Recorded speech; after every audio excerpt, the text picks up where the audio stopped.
یہ لوگ دنیا کی ظاہری زندگی کو جانتے ہیں اور آخرت کی طرف سے غافل ہیں۔ کیا انہوں نے اپنے دل میں غور نہیں کیا کہ اللہ نے آسمانوں اور زمین کو اور جو کچھ ان دونوں کے درمیان ہے ان کو حکمت سے اور ایک وقت مقرر تک کے لیے پیدا کیا ہے، اور بہت سے لوگ اپنے پروردگار سے ملنے کے منکر ہیں۔ کیا ان لوگوں نے ملک میں سیر نہیں کی؟ سیر کرتے تو دیکھ لیتے کہ جو لوگ ان سے پہلے تھے ان کا انجام کیسا ہوا۔ وہ ان سے زور و قوت میں کہیں زیادہ تھے، اور انہوں نے زمین کو جوتا اور اس کو اس سے زیادہ آباد کیا تھا جو انہوں نے آباد کیا، اور ان کے پاس ان کے پیغمبر نشانیاں لے کر آتے رہے، تو اللہ ایسا نہ تھا کہ ان پر ظلم کرتا، بلکہ وہی اپنے آپ پر ظلم کرتے تھے۔ پھر جن لوگوں نے برائی کی ان کا انجام بھی برا ہوا، اس لیے کہ وہ اللہ کی آیتوں کو جھٹلاتے اور ان کی ہنسی اڑاتے رہے تھے۔ اللہ ہی خلقت کو پہلی بار پیدا کرتا ہے، پھر وہی اس کو دوبارہ پیدا کرے گا، پھر تم اسی کی طرف لوٹ کر جاؤ گے۔ اور جس دن قیامت برپا ہوگی گناہگار نا امید ہو جائیں گے، اور ان کے بنائے ہوئے شریکوں میں سے کوئی ان کا سفارشی نہ ہوگا، اور وہ اپنے شریکوں سے منکر ہو جائیں گے۔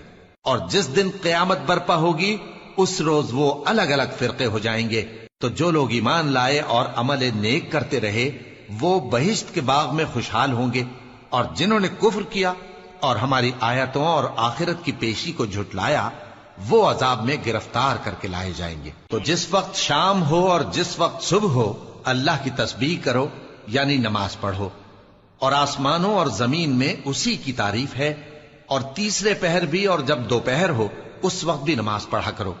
وہی زندہ کو مردے سے نکالتا ہے اور وہی مردے کو زندہ سے نکالتا ہے، اور وہی زمین کو اس کے مرنے کے بعد زندہ کرتا ہے، اور اسی طرح تم دوبارہ زمین میں سے نکالے جاؤ گے۔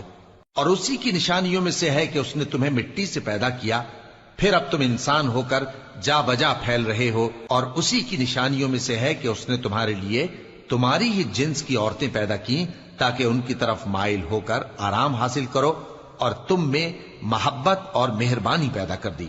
جو لوگ غور کرتے ہیں ان کے لیے ان باتوں میں بہت سی نشانیاں ہیں۔ اور اسی کی نشانیوں میں سے ہے آسمانوں اور زمین کا پیدا کرنا، اور تمہاری زبانوں اور رنگوں کا جدا جدا ہونا۔ اہل دانش کے لیے ان باتوں میں بہت سی نشانیاں ہیں۔ اور اسی کی نشانیوں میں سے ہے تمہارا رات اور دن میں سونا اور اس کے فضل کا تلاش کرنا۔ جو لوگ سنتے ہیں ان کے لیے ان باتوں میں بہت سی نشانیاں ہیں۔ اور اسی کی نشانیوں میں سے ہے کہ وہ تم کو خوف اور امید دلانے کے لیے بجلی دکھاتا ہے، اور آسمان سے بارش برساتا ہے، پھر زمین کو اس کے مر جانے کے بعد زندہ و شاداب کر دیتا ہے۔ عقل والوں کے لیے ان باتوں میں بہت سی نشانیاں ہیں۔ اور اسی کی نشانیوں میں سے ہے کہ آسمان اور زمین اس کے حکم سے قائم ہے، پھر جب وہ تم کو زمین میں سے نکلنے کے لیے آواز دے گا تو تم جھٹ نکل پڑو گے۔